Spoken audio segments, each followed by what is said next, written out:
So back in 2017, things were starting off here in Latin America. Of course, I already had Mercado Livre as a listed company, but when you look at the private sector technology, it was starting off.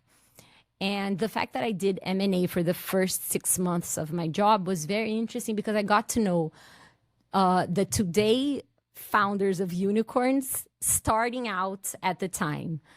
Because we were looking for companies to buy in adjacent markets of Stone, but they were smaller, right? So I started putting my head out and doing my network in tech.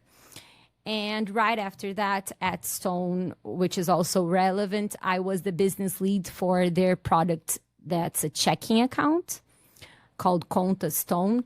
But basically, what that role was important for me, it was right when the Brazilian central bank was starting to put out all of the regulations on fomenting competition here in the country. So you could be a payment institution and not a financial institution, thus not having all of the burden of being a bank, but operating as a fintech. So it was right when the central bank was doing all of these movements.